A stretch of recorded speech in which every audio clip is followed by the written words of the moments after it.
Hello and welcome back to the Library Cafe after our long summer hiatus. The Library Cafe is a weekly program of table talk about books, research, and the formation and circulation of knowledge. I'm your host, Thomas Hill. I'm very, very pleased to have as my guest on the program today, Sally Keil. Sally is a Jungian psychological counselor and a professional writer and is here to talk with us about Carl Jung's personality theory and her most recent book, To Live in the World as Ourselves, Self-Discovery and Better Relationships Through Jung's Typology, published by Four Directions Press in 2014, and it's just about to be reissued in paperback. Sally's also, by the way, a Vassar alumna. Welcome, Sally. Thank you. So, how do you like our new intro music? It used to be Dave Brubeck's I Remember You, and we switched to Miles Davis's version of Rodgers and Hart's I Could Write a Book. So. Well, you always want Miles.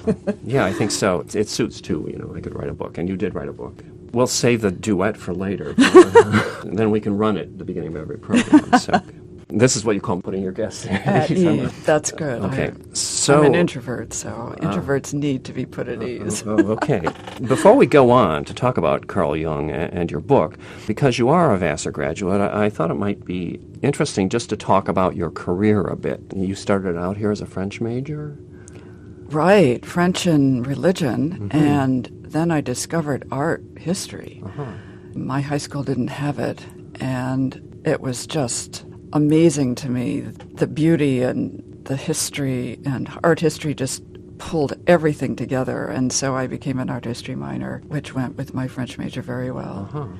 And of course, then I specialized in the 19th century. I went on to graduate school, and the novel and all of the ideas that were circulating around in the 19th century, they were proto-psychology. I mean, you look at Balzac or Stendhal or Dickens, you have psychology, they're writing about psychological characters. And you go into art history, and then you have, I learned mythology through art history. I finally took a course in it, which was extremely difficult. But art pictured all of these archetypes. So when I discovered Jung later on, I already had a background, and I could visualize these archetypes, which Jung thought, and I certainly have observed it now, we walk around with them inside us. And in fact, his whole model of typology, he called it typology. Please, let's find another word. They're the four functions of human psychological functioning. They're really archetypal capacities that everyone has as a human being. So you were a religion minor, I suppose. That I was. Also. I suppose so. So who did you work with? John Glass. And in art? Well, at that time, of course, Linda Nochlin was there. She was writing on realism, so that was my 19th passion. 19th century, yes. Yeah. And she had so much influence over so many people when I talked to them about who was at Vassar in those years. So, she was awesome. Yeah. Leila Barber was still there. And Christine Havelock. I knew Christine well. Yeah. Yes. Richard Palmer, of course. I took a wonderful course in Frank Lloyd Wright from him. Of course, everyone was Mr. and Miss then. So I never knew anyone's first name, which is just as it should have been back then. Now everyone's first name basis, but we were not. I kind of miss those days. So you graduated from Vassar, and then I noticed in the year you graduated, John Lindsay gave the commencement address. I don't know if that had any bearing on the fact that you went to work for John Lindsay after you graduated. Well, John, or were you the reason he came to give the commencement address? Well, he was married to a Vassar graduate. Oh, I didn't know that. Mary Lindsay went to Vassar. So that was how I'm sure we were able to get him for our graduation. But I think he got the biggest kick out of watching us all walk across the stage. Just was sitting there grinning. Yeah. But well, he was something. He was a sort of Republican JFK, I remember in those years. He was, and he, individual. I graduated, I'll be honest, in 1968, which was just, the fur was flying everywhere, and he got hit day one with a strike, and we graduated into that world. Anyone graduating in the late 60s and early 70s went out into a world that was changing, and it was in full upheaval. As it in a way, be. Well, yeah, it's really very familiar. Yeah. Vassar educated us so beautifully, but there wasn't the pressure in society, in the culture, or in the economy to pick a field and go into it and have a career in mind while you were having your liberal arts education. Yeah, I remember that. In my case, I was at a state institution, and it had been a normal school, became a state university. So it was a teaching college, and one time it would have been mostly women planning to be school teachers. But it was more than 50% men when I started because of draft deferment. So, all kids like myself, working class kids, decided to go to college. I'd have gone anyway, but most of the other young men, at least around me, were in there because they didn't want to have anything to do with the war. And in fact, we were very much anti-war. So they weren't, interestingly, they weren't career-minded at all. They had no idea of career. And in fact, we used to sit around and wonder, by the time we graduated, we didn't believe there would be any money, let alone, jobs, that, we'd be living in some new, utopian paradise. In a time of upheaval, you get very in the moment. Yeah. And you relate to whatever is happening in your own way. It's a very individualistic kind of time. Yeah. Well, it's very useful to remember nowadays that one is an individual, which is one of the things that I just love about typology. Jung was a real believer in the individual and the necessity of each individual to be him or herself. His four-function structure that he observed over the course of 20 years. He wrote a huge tome about it ultimately, but he worked first with couples. This was during an era where psychiatrists were beginning to branch out. They weren't just working with psychotic and troubled, very, very troubled people. Really intelligent people, most of whom had money, found Freud, found Jung, wanted to talk with these wonderful, brilliant doctors about what was going on in their lives and what was going on in their marriages. Marriage didn't used to be much of a communication unless people were really, really lucky. And so if you were having trouble in your marriage, there wasn't such a thing as a marriage counselor. You had your priest or your minister. So these very interesting people found Jung and Freud, and I mostly know Jung's relationship with them, and he saw how people are different and how they can get along better if they accepted their differences. This is a very interesting way to look at the diversity of human beings because it doesn't have to do with gender. It has to do with human psychology. Every individual has these four functions of thinking, feeling, intuition, and sensation. Everyone. So that if you know them, if you know what they are, you know what they are in yourself, you can say, oh, that person perceives with his sensation function. Okay, I'll talk about the fabric of his jacket. It helps you orient yourself to each other. It gets out of the realm of politics. If you want to talk politics, fine. But you're really talking individual to individual. Yeah, that's interesting that you frame it as a way of recognizing diversity. In a sense, of course, diversity is the big word on campus now and in the culture in general. It's a sort of zeitgeist. It means for us that our differences are something that we need to acknowledge and be mindful of, that we do have differences, and that they should also be something we celebrate. And usually we're talking about tensions that arise, social tensions, political tensions, racial tensions, because of ethnic difference and ideological differences that we have. And diversity then is a sort of core value on a campus or in an intellectual environment, because the more you can harness various points of view into a conversation, whatever comes out of that conversation, the stronger the ideas will be. So, it's something we value on campus. But here, we're not talking about racial or ethnic or ideological difference, but about another kind of difference that often goes overlooked. So, it seems to me what makes your book exciting here is that you're adding really something really substantial to our understanding of diversity and how we can use this understanding to relate to each other, ideally with less friction and more creativity. So your book's very much a part of and adds significantly to this sort of spirit of the time, it seems to me. How about that? Yeah. That's why I have a chapter in my book called Relationships. Because, oh my goodness, you can pretty much guarantee that the person sitting next to you uses a different function from you. You can almost guarantee it.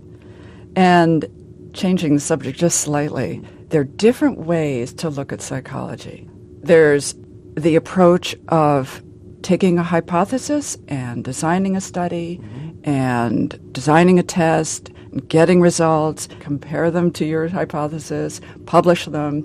This is what PhD psychologists like to do. It's an academic approach. It's logical. It takes a lot of thinking function, good thinking function, to do that. Very analytic. Yes. The thinking function takes something and breaks it down into its component parts and differentiates and compares this with that and organizes. And we all have a thinking function. Thank heavens.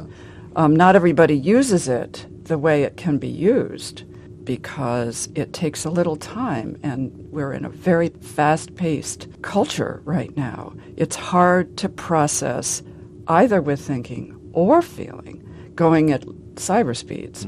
It really is.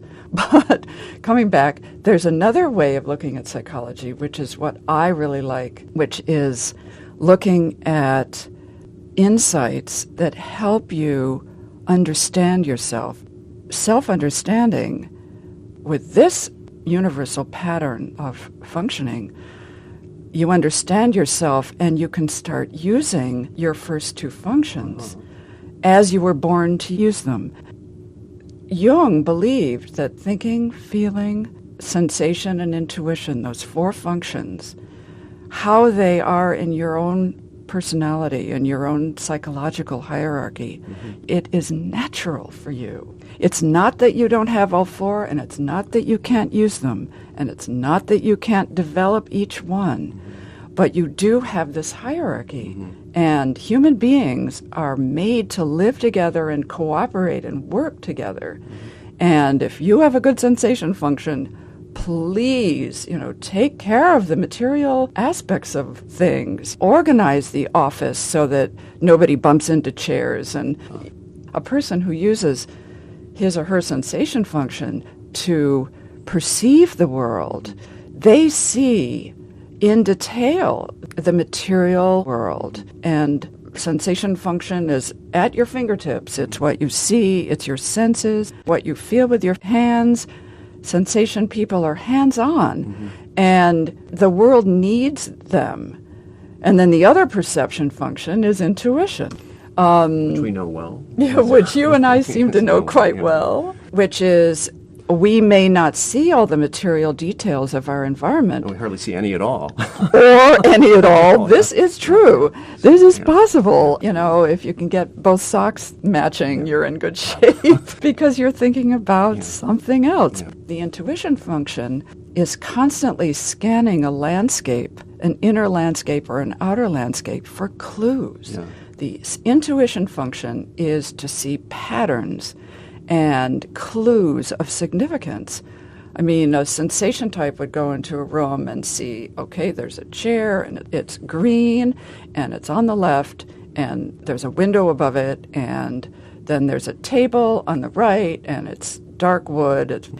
See all the layout and the material aspects of the room. And an intuitive would go in and not notice any of that, but could see that on the table was a half-full glass of water, and, somebody's been there. There's lipstick on that glass. It was a woman.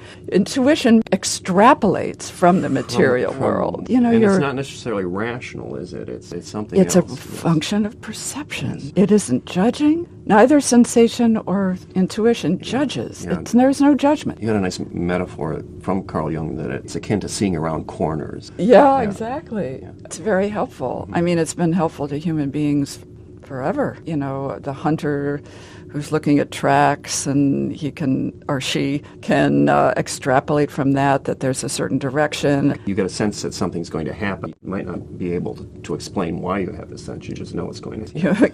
Yeah, Jung said intuition is wonderful. It's 50% right.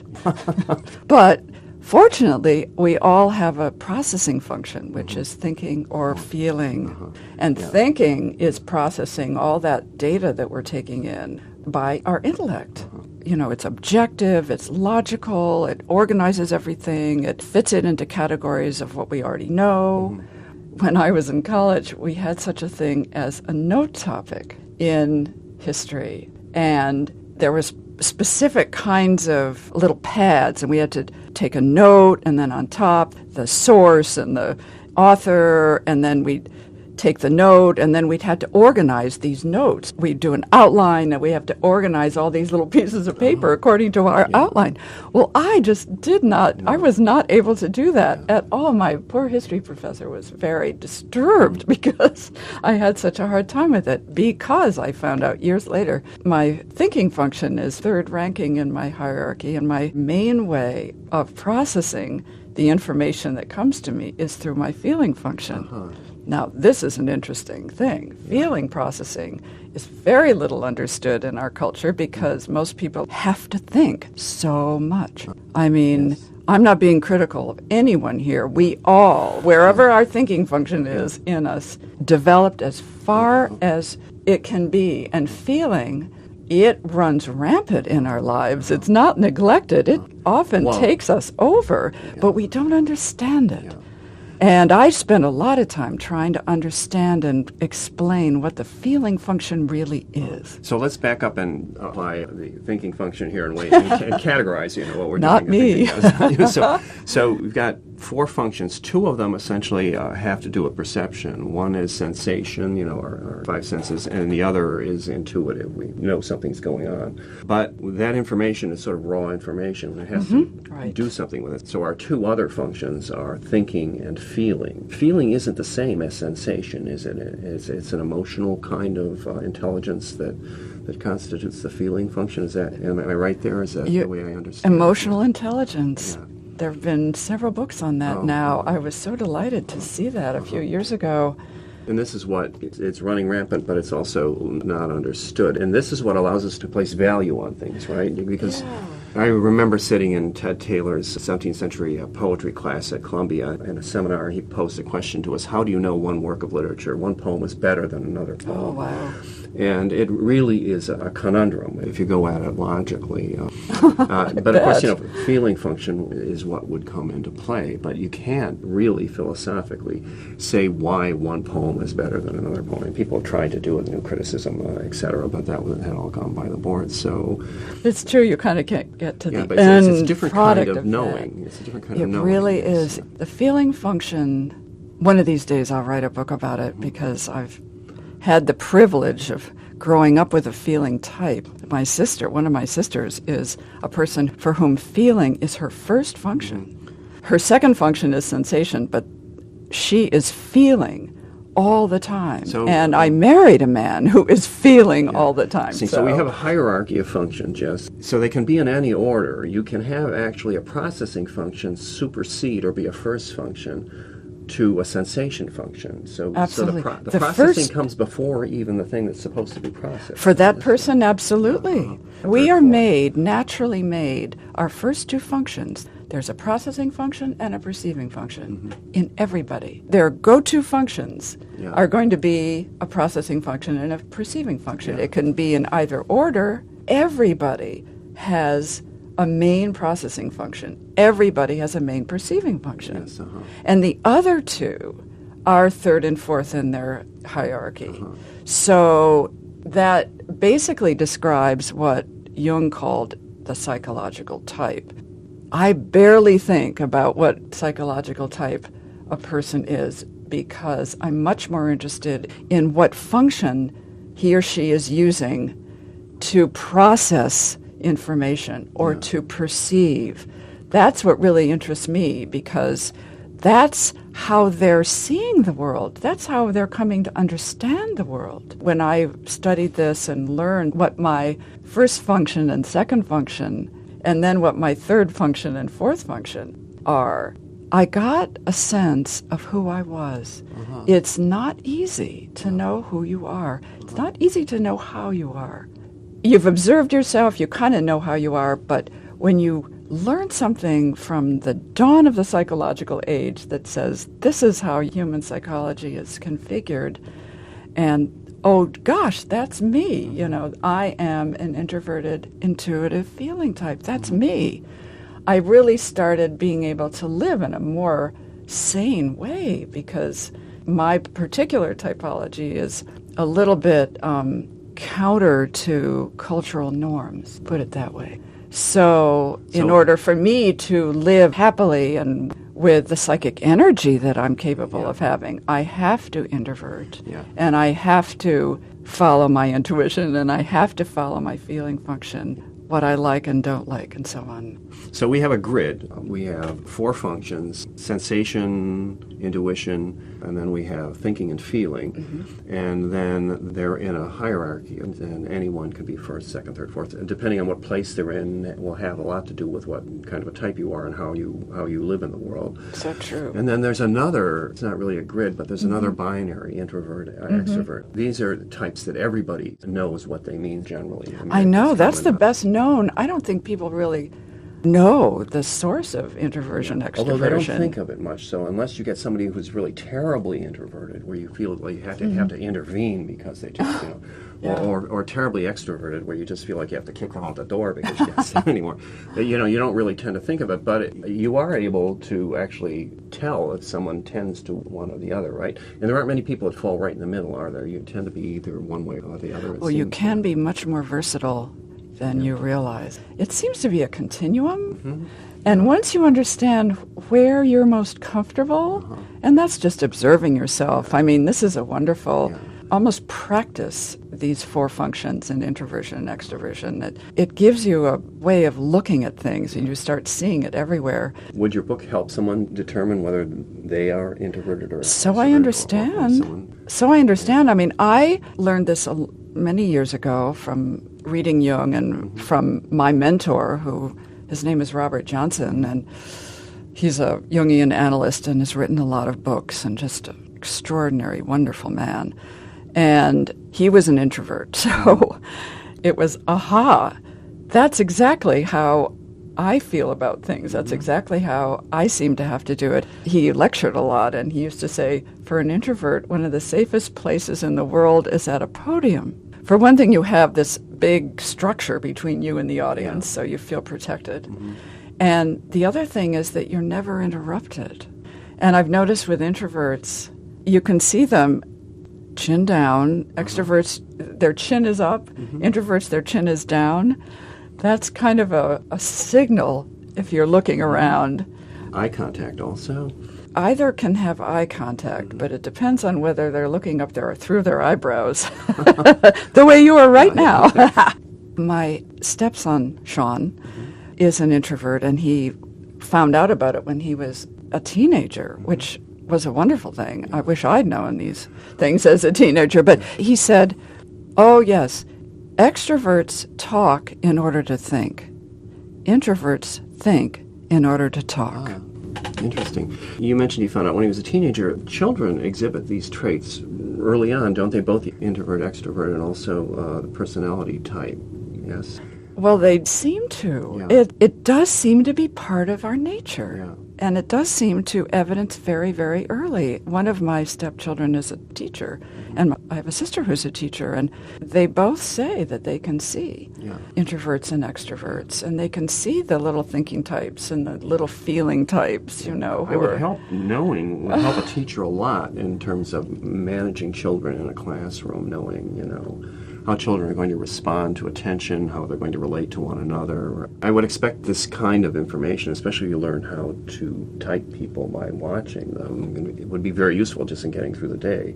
I mean, I can see it being professionally useful for people who choose juries and that kind of thing. Boy. But just for the ordinary person, for your coming to understand how you relate to people at work, which is what your book is about to some extent. You have many, many examples of ordinary people that it's hard to know if they're hypothetical people or they're people. It seems as though they're people you They're real know. People. That's an interesting point. You asked me how I did research for this book. Yeah. And I have really had to think about that because I learned it the way lawyers used to be trained. You work with somebody and they authorize you to do what they did and you just go ahead and do it. I mean, that's what I did. Clinical training therapy. Well, it really is. It's like a training analysis, they call it now. But I think that this kind of information, it's really not necessarily for experts. It is for just anybody who wants to know themselves better and wants to get along with people better, or someone who's putting together teams. And I know that there are tests out there, and a lot of people have taken the tests. My approach is to learn about the functions and what they do, and you can motivate people better if you know what functions they're using. If you have a person who's really very sensation endowed, you know what tasks to give the person and you know how to motivate the person. If they want 14 different kinds of materials, they should have it because you're going to get a much better product. And an intuitive, you're not going to have an intuitive packing boxes. It's just, if you go to the grocery store, every once in a while my heart just bleeds because here's this person who's trying, all these things are going through the conveyor belt and they're just holding it together by their fingernails. It's just hard if you're an intuitive perceiver to deal with a lot of different items.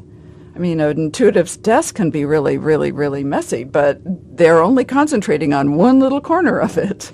So when we're talking about types of people, we have a tendency not to want to essentialize people in a way. That's kind of postmodern way of thinking that, especially since even existentialism, that these aren't essences, essentially. They're tendencies we have in the way we behave, right? They're preferences, maybe. Preferences or natural inclinations how we're or comfortable in doing things. Natural talents. I'm telling you. Talents. They really are. Yeah. They really are. But they're very there. And, once you start seeing them, I imagine it's helpful. And since I've read your book, I have to say I understand my place in my workplace much better than I did. I always have a problem, often with colleagues, where I feel like I'm just not connecting somehow. I'm talking up in some ethereal, level, and they're nuts and bolts. That's the way I explain it to myself. I think it has to do with the fact that I'm an intuitive perceiver, and I don't know if I'm a thinker or a feeler, but I think probably a feeler. A second and third function, if whatever your first function is, you're intuitive, your second function is going to be a processing function. Yes. And your third function is going to be a processing function. Okay. Aha. And once you realize this, you can be versatile. There's a lot more versatility. Your third function, you can develop it. The analogy I use is like your ring finger.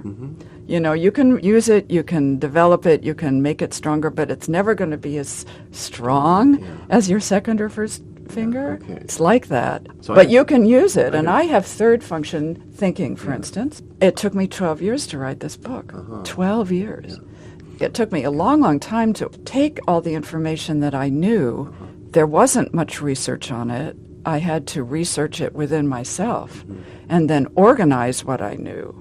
The reason why I wrote the book was that I had taught my family this, like my stepson and my two stepdaughters and my sisters and my husband and friends. That was just natural to talk about who they were and their gifts. And, the person's 6'4", and he's very well educated, and he's a thinking type, and he dresses really well, so he has a great sensation function, and it just all fits in with the way you think about a person at one point, and it was so natural the way I learned it.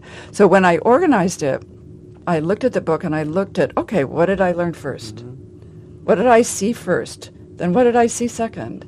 What did I see third? What was my development in getting to know this body of knowledge, which is arguably the most important body of knowledge I've learned since graduate school. Oh, that's interesting. I use it all the time. Yeah. So you do type people then that you meet and the people you know. You come to understand how they're functioning. Yeah, I think the other way around. Yeah. I come to understand how they're functioning, and then maybe I put a word to it. Oh, I see. And it is shorthand. Yeah. And if people seem to have a shortcoming in one way that they... I'll tell you, sometimes people's fourth function is more obvious than their first. Yeah, the fourth function is an interesting function, so maybe you should talk about it. So it's the lowest one on the hierarchy, the last one, but it's the opposite perceiving or processing function from the one you use first. And it's kind of like you're talking about flying analogies. It's like if you're using your first function, and this is how your ego consciousness manages the plethora of experience that you're having. Your ego consciousness goes to your first function, and it consults your second function, and less often your third. And the first function, the other perceiving or processing function, is your fourth function. And it's kind of like concentric circles. You know, your first function's very close, and it's your go-to function. Your second function is close-ish. Your third function is there. You know it's there. You don't go there very often. And the fourth function is like Pluto. It's out there, or Eris. It's way out there. You can't get there from here very easily because you're always using your first function. And if you're flying on that wind tank, the other one is switched off.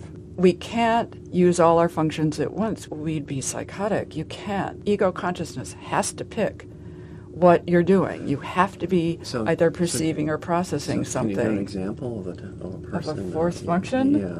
Well, I suppose being intuitive, well, there are a lot of examples. Yeah. I will say, Jung called the fourth function the God function. And you can use a big G or a little g there. Because it's so far away from ego consciousness, it is, in a way, rogue in your life. It's there and you have it, and it appears and disappears. One of the most poignant examples of a fourth function is a thinking type who falls in love. A thinking type who falls in love, his or her fourth function is feeling. And their feeling function just comes up like a volcano, and they are gone. I'm thinking Fritz Lang's Blue Angel, Marlene Dietrich. Yes, a thinking type who falls in love. Yeah. Absolutely, just obsessed. Yeah. And the whole rational processing, the ego trying to rationally process, it can't. It's captured. It's just captured. Being intuitive, my fourth function is sensation. Okay, the sensation, the whole material world, the whole natural world is my fourth function. And getting dressed in the morning, I have to go to my closet and I just have to go into a trance. And, you know, somehow I pick out the right skirt or the right this and right that. And I won't tell you the number of times that I've had to change because it just wasn't right or wasn't appropriate for the occasion or something like that. I mean, just getting dressed in the morning is a challenge. But cooking then, which is a sensation. Cooking. Yes. My husband says that I can cook for 2 people and maybe 3. After that, I'll cut myself with a knife. The intuitives I know really don't like knives because your perception function is really a question of attention energy. It's where your attention energy wants to go. You mentioned that when we were talking about introverts, extroverts, that there are whole peoples that seem to have a tendency toward one or the other. I remember doing some business in London once, and there was something in it, I just relaxed totally because no one was going to invade my space ever. You walk into a tea shop and maybe somebody glances up. But you are not going to be aggressed at all. And of course, the cliche is, the British are always saying chin up, but their chins are never up. They're always down. So, that is funny. It's true. Americans, on the other hand, we as a people don't tend to celebrate our introverts particularly, do we? I mean, we have them. We have people like Thomas Jefferson. But on the whole, people who seem to do well are people who can relate to other people easily. Extroversion is a huge boon in our culture. There's no question about it. Thank God for them. I mean, I'm always very, very happy if there's an extrovert near me because I can just be quiet. This is bringing up a subject that's very interesting in this general topic, which is that there are norms. There are norms.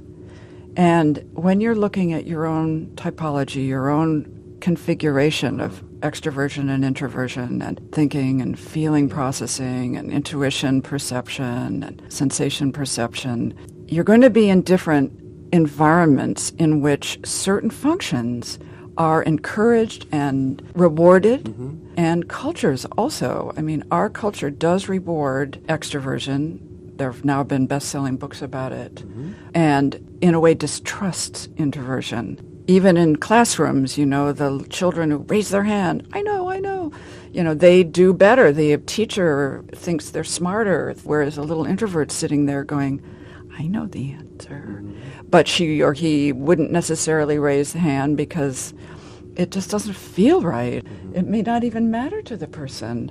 Norms can be challenging. I think for feeling processors, I was very lucky. I think for particularly first function feeling people, an introverted feeling type in our culture has a real challenge ahead of him or her. I actually have two in my life now, introverted feeling people, and one is a little girl who comes in from school and goes right to her room, and her mother is extroverted, and it's like, oh, okay, I guess I won't find out how your day was. But her mother knows about typology, and she knows who this lovely little girl is, and she lets her be introverted. And this little girl has a lot of confidence, a lot of self-confidence, because her mother lets her do it. Now this is a wonderful thing for parents to know, because their child is using functions in a certain way. Parents know it, but they probably don't have a word for it or a model for it.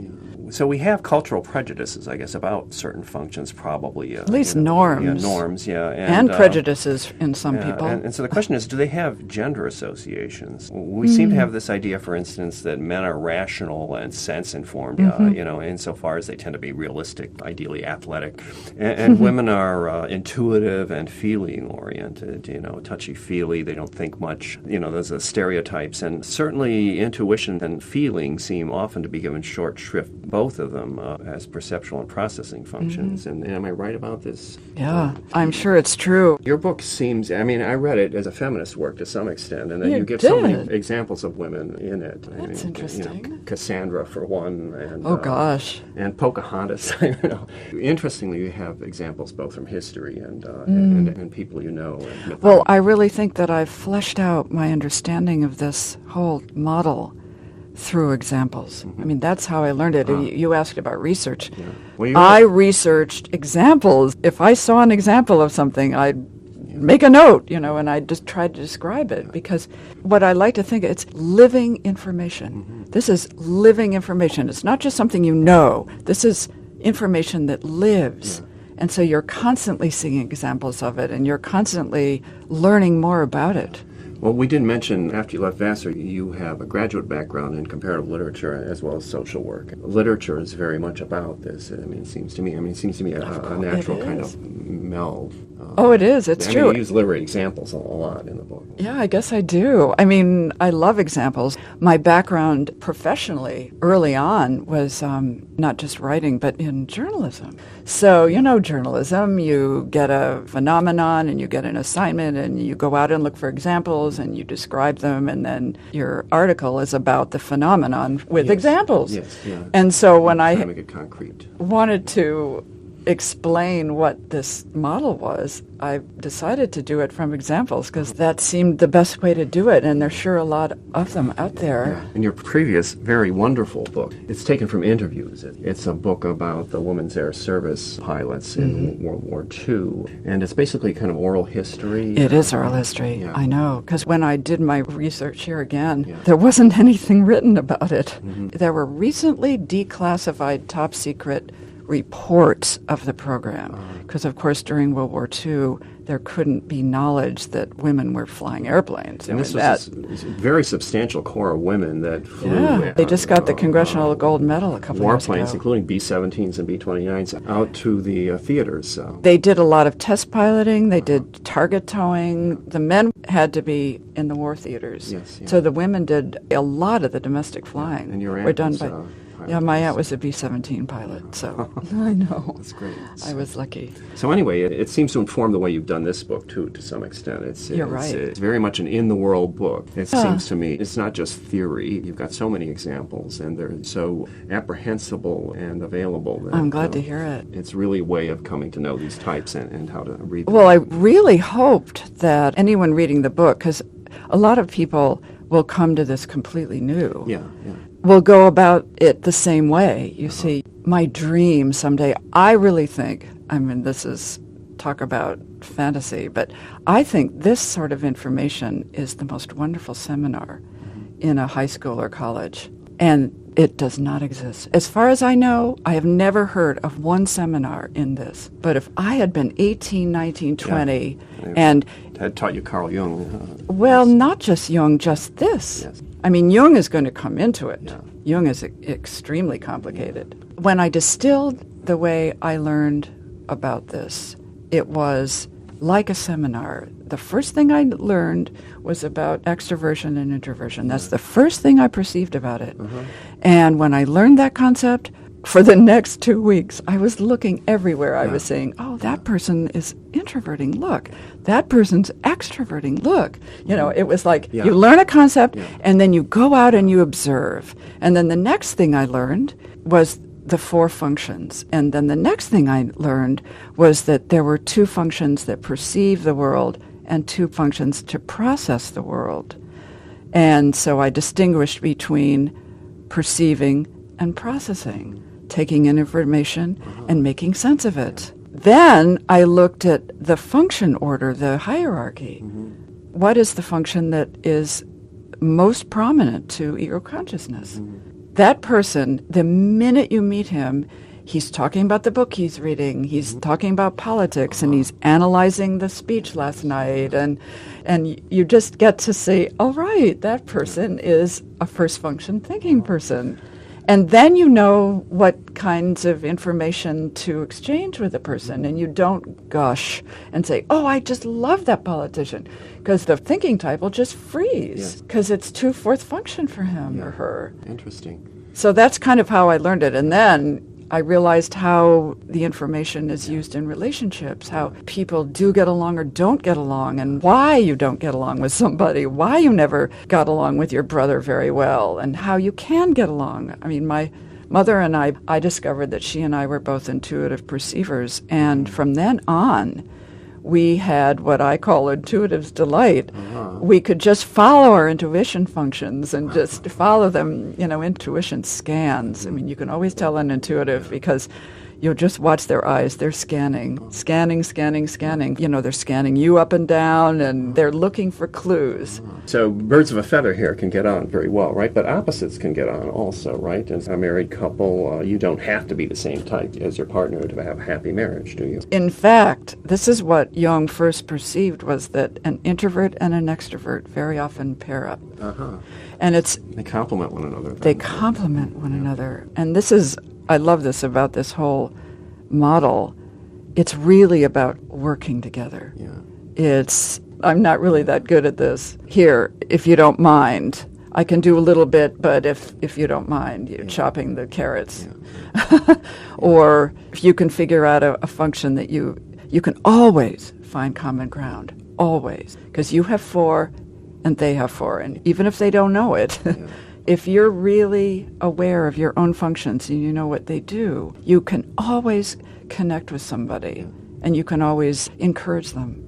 So in the contemporary world, because of technology, we tend to be deprived of direct sensation, as everything around us is virtual. We stare at screens all day, maybe eating a Snickers bar at the same time. Is this a problem, do you think? And would it place people who privilege sensation in the society as a first function in a difficult position? You know? This is the challenge, again, of knowing your typology and making sure that you're fulfilling it. I think of there are 2 endangered functions right now. The aspects of contemporary life, there's a lot of discourse now about the effect of the machine age, that we're tethered to these little robots in our hands, and that people are walking down the streets of Manhattan and it's a miracle they don't bump into one another because they're looking at the screens. If you look at that image, there are 2 functions that aren't being used. One is sensation. Your body is just going totally on autopilot, and people don't run into each other, but I think they also do. And the whole sensation realm of the body is restricted to this tiny little screen. And one thing we should say with sensation types, and with sensation generally, it's not just visual sensation. Sensation types will be able to smell things, they'll be able to taste things, they like to feel things, right? Absolutely. I mean, a sensation type takes in data with their entire bodies.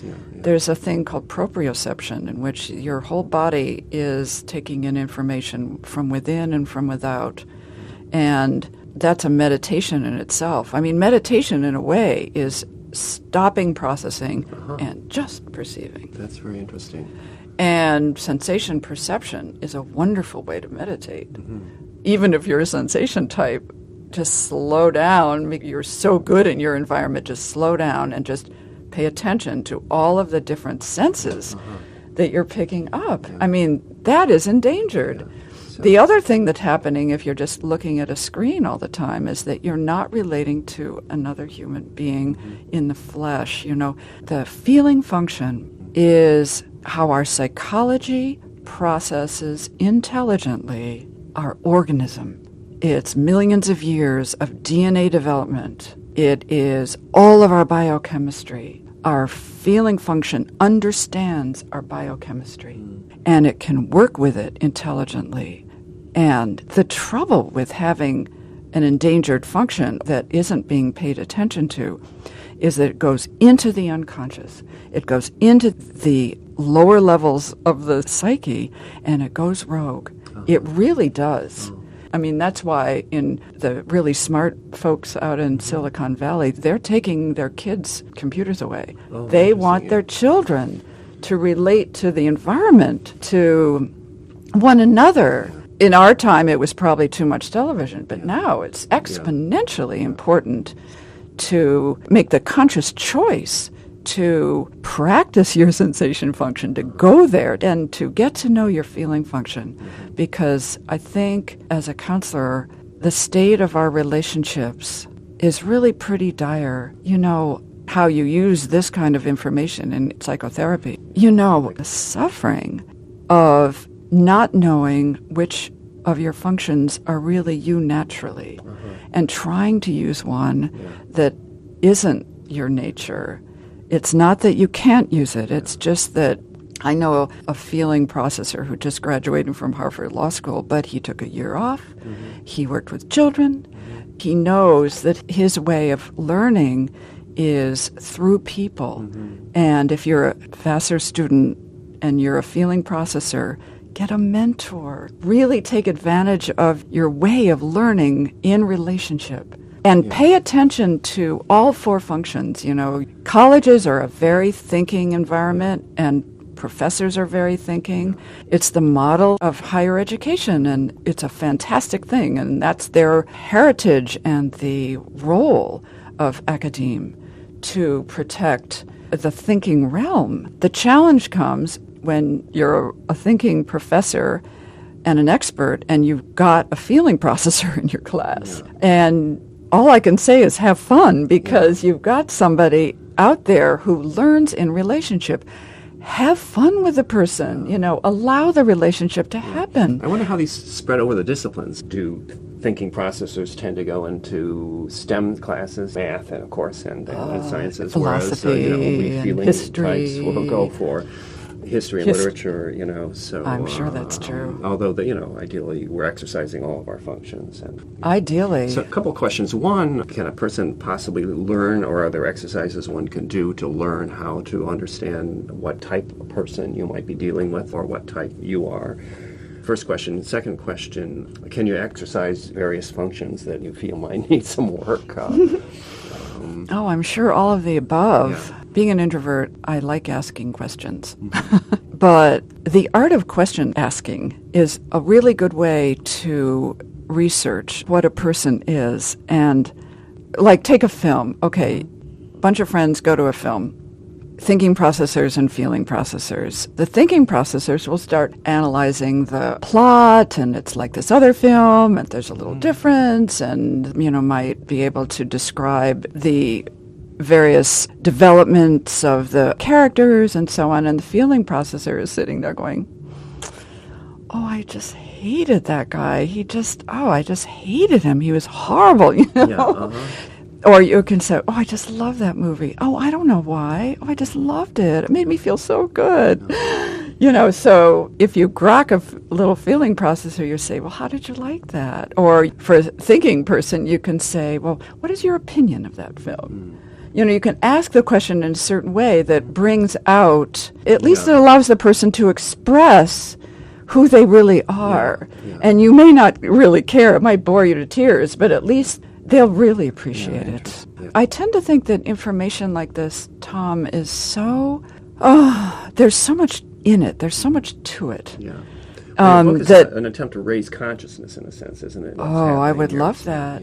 I would love that. And everyone has a learning, what would you say, a modus operandi of learning. So many people, read the chapter on extroversion and introversion, and that's good for them for a year because it's so big and it's so profound. If you really start to understand it, it's when do you extrovert? When do you introvert? How can I extrovert? How can I best introvert? I was just on a search committee, and we had various candidates coming in, and I had just read that chapter, actually, of your book before the interview started. And I have to say, most of my perception of what went on in those interviews had to do with introversion and extroversion. A lot of it. And library science. Yes. Library science is, what do you think? I mean, library science. You mean librarians? How do we tend to go? Yeah, it's hard to say. We had two candidates, and one was obviously an introvert and a thinking processor. We had a phone interview, and we'd ask a question, and 30 seconds, 45 seconds would go by before we got an answer. And I wondered, is she have her hand over the phone? She's asking her best friend what what the answer might be. No, when she arrived for the interview, we realized she's a thinking processor. She thought about that question she was asking, wanted to give a very precise, rational answer. She was very much like that. Whereas we had another candidate came in who said, "I'm an extrovert," and it was obvious she was, and it helped me to understand where she was coming from. But That's you're right, interesting. these things, though, you see them in the world when you start to look for them, surely. So, Oh, it's true. And really the difference between thinking and feeling. Once you realize there is a difference, and once you not be irritated with people. If a problem comes up and the person doesn't seem to be approaching the problem rationally, they seem to be just sort of feeling their way through the problem. It helps you understand that we do have differences. Last question, then. As long as we're back here at your alma mater, and obviously you're a very wise person with a lifetime of experience behind you. And ahead. Yeah. And somebody spent a good part of your professional life steering people through their problems and giving advice. Do you have any advice for students? There's so many questions when you're a student. Oh my goodness, you're kind of following your nose in a way, but you've got relationships going that are very, very intense, very intense. And I'm a feeling processor, so I tend to communicate with people in terms of their relationships. I think that it's very important while you're going through a really good education like at Vassar to remember there are 4 functions. Remember that you're in 4 years or 5 years of very, very intense education time. And don't forget your sensation function. Don't forget your feeling function. Enjoy. Go into the library, pick up subject and find a book, then look at the book next to it and look at the bibliography or the footnotes, and that'll lead you to something else. I mean, follow your intuition that way. It's so much fun. It'll lead you to really interesting things. You will be trained to think analytically, and that's a wonderful thing, and you will never, never regret it. But don't forget that there are 4 functions, and the feeling function in particular, it goes into the extracurricular realm.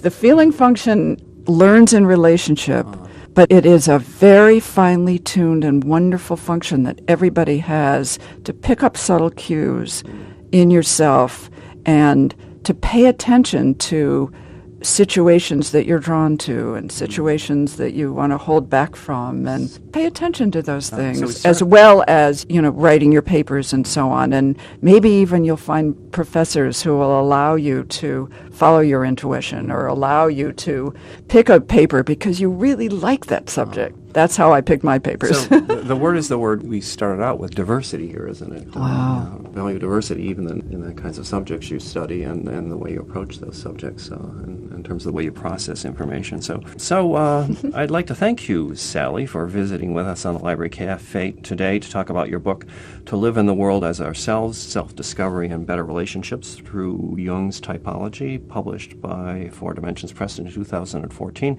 And it's just about to come out again in paperback. Yes, indeed. Yay.